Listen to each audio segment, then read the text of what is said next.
not an easy topic, but it's a topic that everybody needs to talk about. So I'm Cody, and we're all just going to introduce ourselves right now. I'm Hannah. Desiree. Taylor. Chris. CJ. Okay, so how many of you guys have heard about all the tragedy that have been happening around the country, or have had a loved one or a close friend that has to dealt with suicide?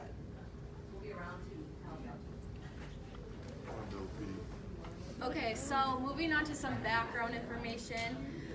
Some of this includes like suicide in today's society, or in our generation. I think that it has become such an extreme tragedy all throughout the nation. So as students, we are constantly seeing news information about suicide and about young kids or young adults committing suicide. I know that there's been kids all the way in 6th to 7th grade committing suicide, and I think that it's just becoming such a tragic event, and I think that we need to pay more attention and be aware. So as a younger generation, we are also constantly being educated on depression and suicide and what to look for, and how those how people who have depression, their feelings escalate, and how we should notice that before that individual will take their life.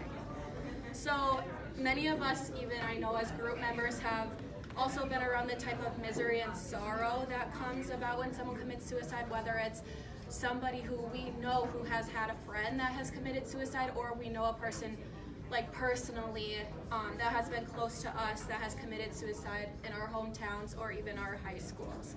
So that being said, suicide numbers have greatly increased to be a reoccurring tragedy that can be decreased very easily if the necessary help from citizens, healthcare workers, and other community officials know what to look for, and also know how to know the signs and take action when it comes to suicide. Moving on, I'm going to tell you some interesting and actually shocking facts about how suicide is actually so overwhelmingly here. Around 38,000 Americans commit suicide every single year. That's one suicide every 16 minutes.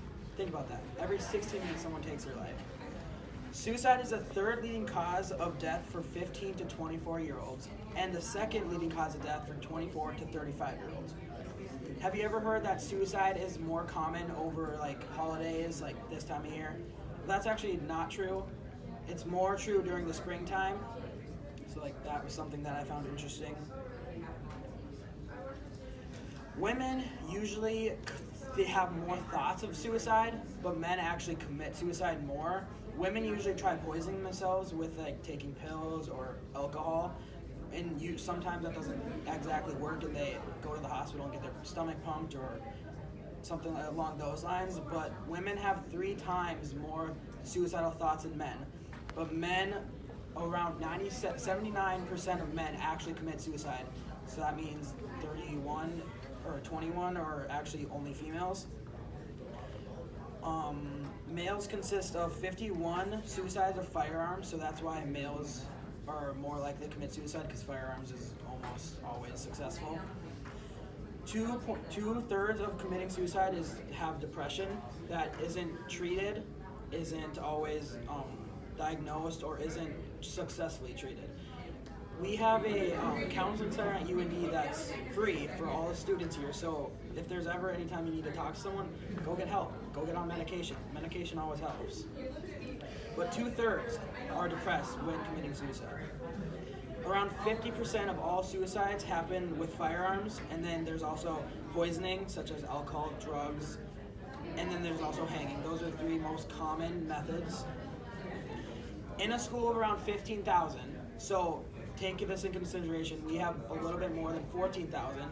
Around 55% of all students, college students, have thought about committing suicide. So it's more than half of this room have thought about it. 25 have really thought about it, and 8% have tried it. Not always can succeed, but 8% have actually tried it. And that was a study that Jason did in 2008, ABC News. He went around to different colleges around the country, around 15,000 students, and did that survey. There is for every 25 suicide attempts, there's always one succeed attempt. So it's rare, it's not rare, but it doesn't always work. Lesbian, gay, and bisexual kids are 3 times more likely to commit suicide than straight kids. And if an LGBTQ community gets bullied, so like harassed, made fun of, tormented, their percentage goes up 3 times more likely to commit suicide. That's 3 times more likely if you say one thing to someone that is in the LGBTQ community. So really, you have to watch what you say, and words really do affect someone, even though if it's just one word, it can have a huge effect on someone. And moving on to So now I will be talking about the signs you should look out for to recognize if someone is suicidal. And so WebMD stated some signs to watch out for. So someone who focuses on death, so they might research ways to kill themselves or how to buy a gun or pills. They also might make plans some plans that they could do or give some of their stuff away, or they might say their goodbyes to their family or friends, or they could write suicide notes. And then also, if they start becoming withdrawn and avoiding friends and family, that could also be a sign. Another sign is mood swings. So they can be irritable and moody, and then all of a sudden they can just be calm. And then some people also turn to drinking and drugs, and they misuse them and try to use them to dull the pain and kill themselves from those. And then lastly, someone can act reckless, like drinking and driving, and they don't really care about that. And many of these signs were shown in the show 13 Reasons Why. For example, Hannah Baker, she used tapes and sent them to people, and then also she became isolated from her friends. moving on to Hannah talking about getting obstacles and getting help. Okay, so to conclude our first main point of our speech, I'm going to talk about how there are many different obstacles that get in the way of people getting help. Well, many people can say, oh, like if they have depression, well, why don't you just get help? Many people just feel that they have these feelings when they have such a great life, and they feel insecure or ashamed about having these feelings. So as stated by McLean from ABC News in 2018, many people who are suicidal, obviously, as we have stated before, have depression. Many people don't know why they have these feelings. Sometimes it's a lot harder to understand what triggers these feelings.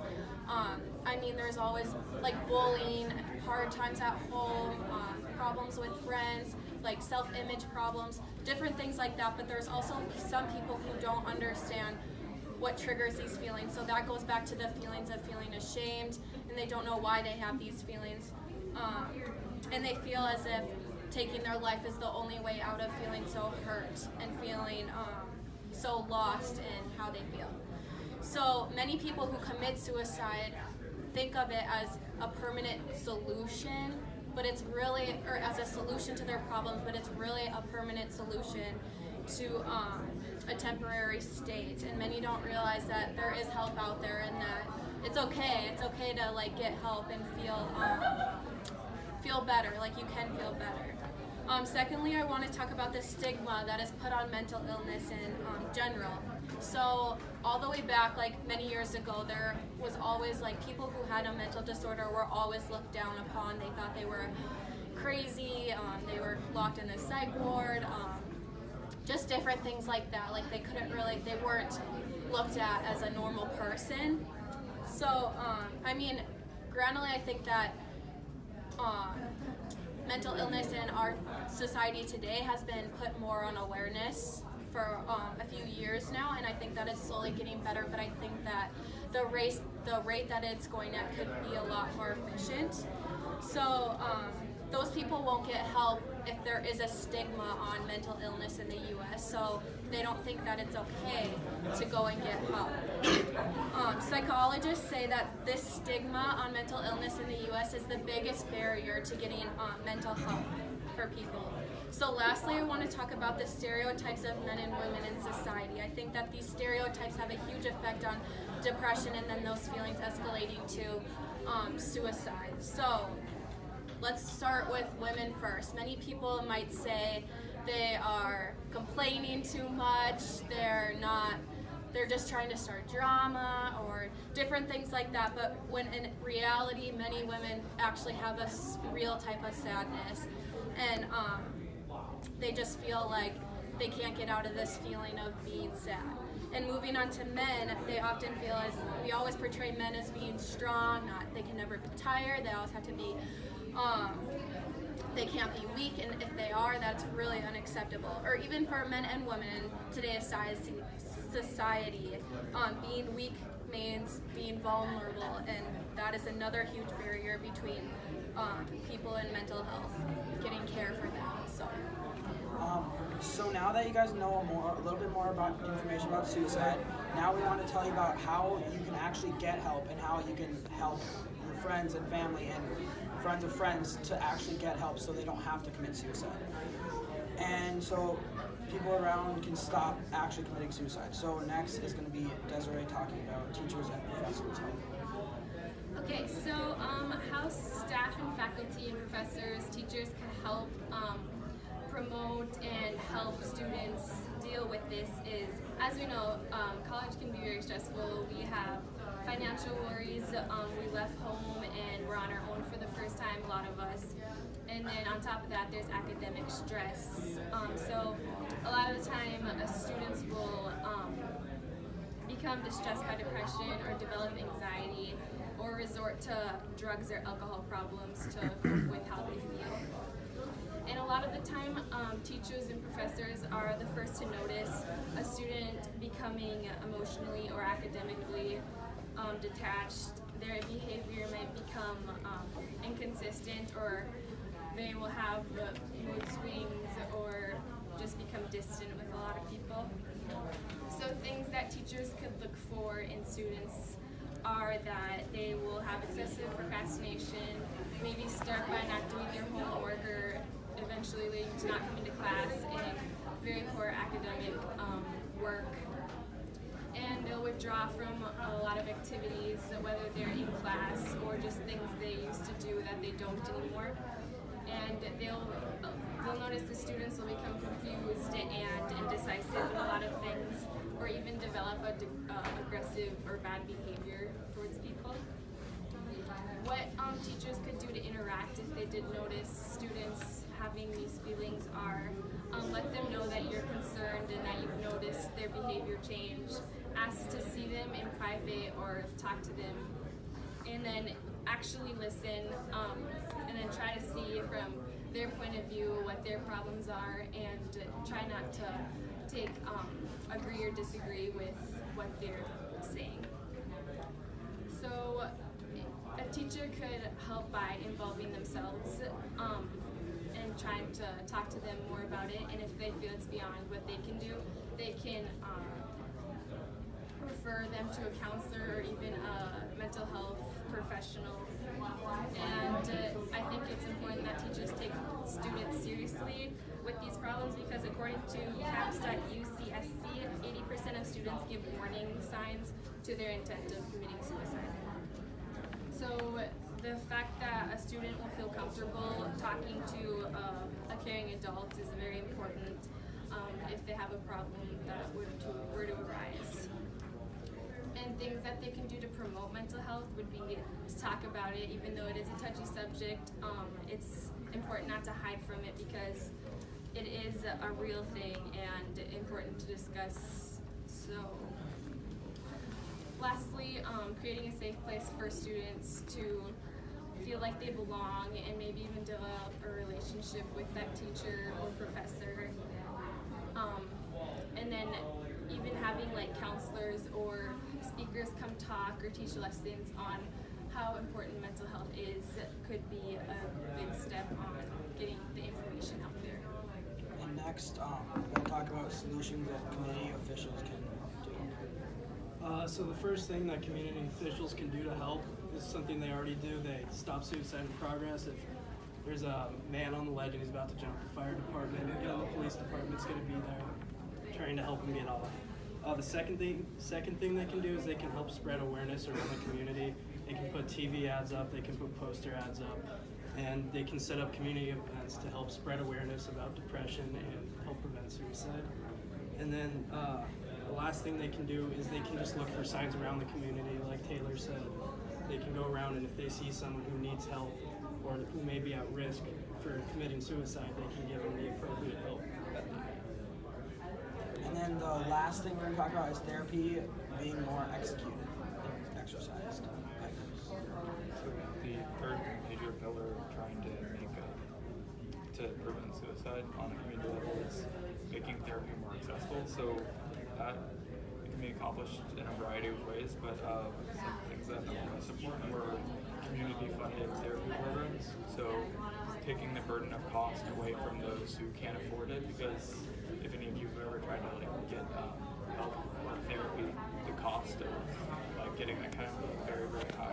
So it can be it's one more excuse. So someone who's suffering from mental illness or thinking about suicide, if someone tells them to seek help, they can look at the cost and say, well, I don't want to do that because it's going to cost me too much. So it's a barrier to entry, and it's a barrier to getting that help. So one of the important things to do is to remove that barrier. So community funded, so like on a citywide level, or even like a statewide level, just come in with programs that can help people without making them pay extreme amounts of money. And like a lot of times people will say it's unfair to make taxpayers or the community pay for things that don't really affect them.